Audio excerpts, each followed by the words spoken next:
Ce qui devait être une simple séance à l'Assemblée s'est transformé en règlement de compte historique.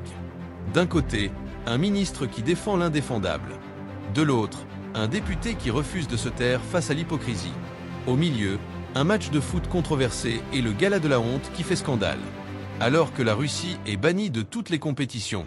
Alors que 17 000 enfants sont tombés sous les bombes israéliennes. Alors que 40 000 civils sont massacrés à Gaza. La France déroule le tapis rouge et organise un gala, le gala de la honte en l'honneur d'Israël.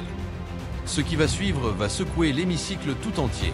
Une intervention si brutale, si vraie, si puissante, que même Retailleau ne s'en relèvera pas. Préparez-vous à voir l'une des séquences les plus explosives de l'histoire de l'Assemblée nationale. Une séquence que les médias traditionnels ne vous montreront jamais. Le jour où la vérité a éclaté en pleine face du gouvernement. Ce que vous allez voir n'est pas une simple altercation politique. C'est le moment où les masques tombent et où le silence devient impossible. Ailleurs, entre le soutien inconditionnel aux forces de l'ordre et le soutien inconditionnel à l'État israélien, vous avez visiblement fait votre choix. Vous d'habitude si rapide à communiquer, vous étiez bien discret lorsque nos gendarmes français, pourtant sous statut diplomatique, ont été interpellés par des policiers israéliens dans le domaine de l'Éléona, en Palestine occupée.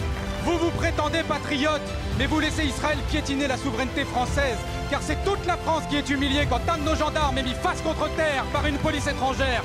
Vous qui vantez d'ailleurs la défense des chrétiens d'Orient, vous validez par votre silence qu'un lieu de pèlerinage chrétien soit bafoué. Et pendant ce temps-là, que de bruit et d'énergie de votre part pour une simple banderole au Parc des Princes. Don Quichotte sans combattre les moulins, Retailleau s'en prend à des tifos en disant hypocritement « pas de politique dans le sport ». Mais c'est pas que vous ne voulez pas de politique dans le sport, non. Vous ne voulez juste pas de la Palestine. Car quand c'est la Palestine, vous dénoncez ce que vous présentez comme un message de haine. Mais vous étiez bien content quand le Vélodrome ou le Stade Bollaert étaient aux couleurs de l'Ukraine.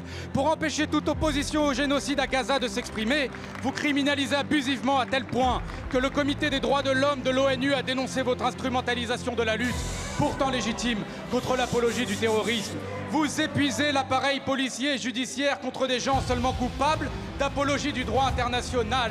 Et si vous n'avez pas la même fermeté envers les organisateurs du gala Israel is Forever, dont les responsables appellent pourtant à l'éradication de Gaza, à l'extermination de sa population et à la colonisation, c'est précisément parce que vous les soutenez et que par conséquent, vous n'êtes pas seulement passifs, vous êtes complices du génocide en cours.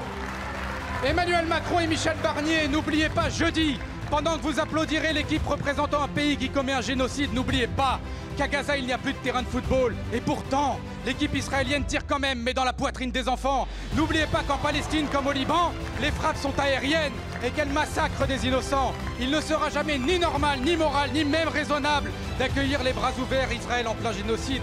Qu'allez-vous faire dans ce stade? Et pourquoi n'interdisez-vous pas ce match ainsi que